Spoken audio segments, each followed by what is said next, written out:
आदरणीय चंद्रकला त्रिपाठी मैम जुड़ी हुई हैं। आप काशी हिंदू विश्वविद्यालय में प्रोफेसर रही हैं और आप लगातार अपनी साहित्यिक गतिविधियों से चर्चा में रही हैं। आपने नारी आंदोलन को, नारी विमर्श को अपने साहित्य के माध्यम से, अपने रचनात्मक हिस्सेदारी से समृद्ध किया है। तो मैं समय को ध्यान में रखते हुए मैम को सादर आमंत्रित करता हूँ। मैम, आप अपनी बात रखें। आभारी हूँ प्रदीप जी।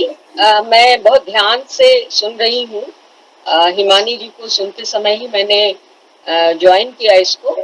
तो मुझे ये राज्य शैक्षिक अनुसंधान एवं प्रशिक्षण परिषद द्वारा जो आपने एक वेबिनार आयोजित किया है, जिसका विषय है महिला एवं बालिका सशक्तिकरण के बृहत्तर आयाम, इस विषय के संदर्भ से हम लोग सुन रहे थे अभी हिमानी को।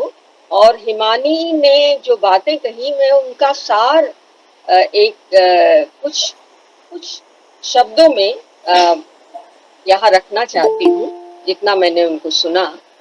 कि सबसे पहली बात ये है कि हिमानी ने अपनी अक्षमता से पार आना। अगर जो चीजें मुझे अक्षम या कमजोर बनाएंगी, पहले उन पर काम करना है।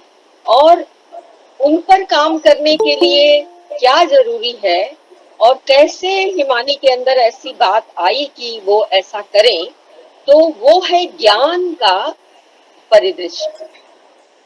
क्योंकि ज्ञान जो है वो सबसे बड़ी क्षमता है मनुष्य का। ज्ञान ही उसको एक तरीके से उसकी क्षमता को, उसकी संभावनाओं को, उसके कर्म को परिभाषित भी करता है, मजबूत भी करता है। तो हिमानी ने उस पर भी काम किया। और दूसरी चीज एक है जो मैंने देखा कि जो लोग जमीनी ढंग के होते हैं, जो लोग जमीनी ढंग से अनुभवों के साथ अपनी क्षमता का आकलन करते रहते हैं या खुद को चुनौती देते रहते हैं, वो निराश नहीं होते। तो वो निराश नहीं होते क्योंकि हो सकता है कि जैसे उसने कहा कि मुझे फोन आ रहा था, मैं रिसीव नहीं कर रही थी, लेकिन मैंने जब रिसीव किया तो वो कौन बनेगा करोड़पति की तरफ से। तो ये जरूरी नहीं है कि निराशा रही हो, लेकिन एक होता है, एक आदमी उस भीतर चला जाता है कि क्या होना है, कैसे होना। लेकिन उसने बराबर अपने व्यक्तित्व के बहुत अच्छे बिंदुओं पर काम किया और मैं उसे शाबाशी देती हूँ। सबसे बड़ी बात है, उनको सुनते हुए जो मुझे समझ में आया कि ये कोई छोटा उद्देश्य नहीं था, यानी ये अमीर होने का उद्देश्य नहीं था। ये उद्देश्य था कि जो लोग दिव्यांग हैं, उस तरह के लोगों के लिए कोई अच्छा उदाहरण बनना और कोई ऐसा संसाधन बनना कि उनका रास्ता थोड़ा आसान हो। और यही कारण है कि वो इस पर काम कर रही है। तो आपने हिमानी को बुलाया और आपने एक बड़ी सुंदर प्रस्तावना रख दी आज के अपने इस कार्यक्रम की। और उस प्रस्तावना का जो रूप बन रहा है मेरे लिए, वो ये है कि हमें एक ऐसे वातावरण पर काम करना चाहिए, क्योंकि मनुष्य जो है वो सामाजिक प्राणी है और मनुष्य को एक सक्रिय और साथी समाज से ताकत मिलती है, उससे सक्रियता मिलती है। आपने कहा कि मेरा काम साहित्य में है और खास तौर पर साहित्य के संदर्भ से स्त्री विमर्श के मूल्यों पर जब हम काम करते हैं और उस विचार के आलोक में जब हम जीवन की आलोचना करते हैं और उसमें आए हुए जो स्त्री पुरुष हैं, बच्चे हैं, वृद्ध हैं, उनकी सशक्तता का संदर्भ जब हम देखते हैं, तो हमें हमेशा लगता है कि वो बहुत मजबूती से तभी आएगा जब हमें एक ऐसा संसार मिले जो संसार हमारी ताकत बन रहा है, हमारी शक्ति बन रहा है। ये बहुत बड़ी बात है। और वहीं से मैं ये देखती हूँ कि जो पढ़े लिखे लोग हैं, जो शिक्षा से जुड़े हुए लोग हैं, उनका दायित्व तो बहुत बड़ा है।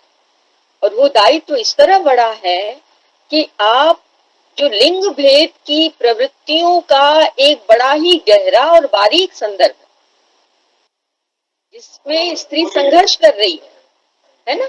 तो उस लिंग भेद की प्रवृत्तियों के बारीक से बारीक रूप पर हर तरह से ऐसे प्रहार करना चाहिए, चोट करना चाहिए या उन्हें हतोत्साहित करना चाहिए, ताकि वे निराश हो, उनको आगे बढ़ने का उत्साह न मिले और उनको कोई संरक्षण न मिले, क्योंकि हम हवा में रह के बात नहीं कर सकते।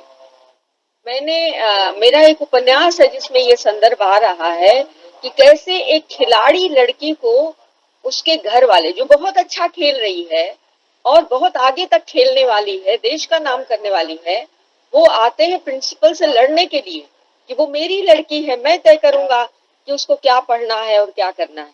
मैं जगह जगह उस लड़की को नहीं भेज सकता आपके कैंप्स में, और उस तरीके से आजादी नहीं दे सकता कि वो ऐसे खेले और देश दुनिया जीते और आपके स्कूल का नाम हो। मुझे उसका ब्याह करना है और मुझे इसी समाज में रहना है, अपने रिश्तेदारों के बीच में रहना है, तो मैं नहीं चाहता कि वो खेलने जाए।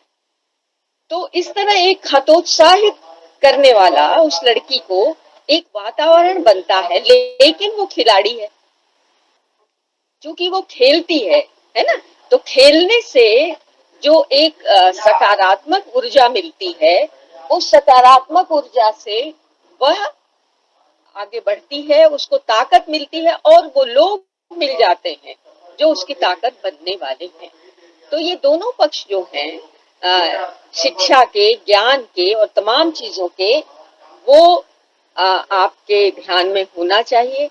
और हमें उस वातावरण पर, क्योंकि मुक्तिबोध का कहा मुझे हमेशा याद आता है कि जो सामंती, जो फ्यूडल प्रवृत्तियां होती हैं, परिवार उसके केंद्र हैं, परिवार में वो पाली पोसी जाती हैं और स्त्री को एक भयानक असुरक्षा के साथ बड़ा किया जाता है, भयानक असुरक्षा के साथ। ये दुनिया जो है, ड्योढ़ी के बाहर की दुनिया जंगल है, और ड्योढ़ी के बाहर अगर तुम गई नहीं कि तुम आखेट हो जाओ, शिकार हो जाओगी, और तुम्हारे जीवन में ये लोग हैं जो तुम्हारे संरक्षक हैं और तुम्हारा भला चाहते हैं।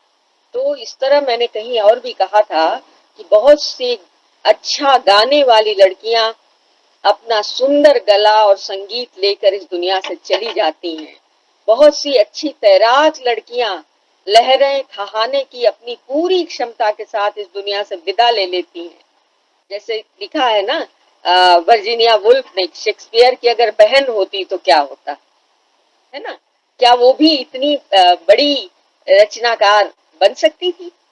तो ये जो जब हम बात कर रहे हैं तो ये बात हवा में न हो, जमीनी हो, और हमें वाकई जो चुनौतियां हैं स्त्री सशक्तिकरण की और बालिका के संदर्भ में, उसकी भी बात ध्यान में रखना पड़ेगा। मैं बहुत सारी शुभकामनाएं देती हूँ। मुझे अच्छा लग रहा है क्योंकि जहां से मैंने सुनना शुरू किया तो मुझे लगा बात जमीन पर हो रही है और बात निकलेगी तो बस दूर तक जाएगी। बहुत बहुत धन्यवाद।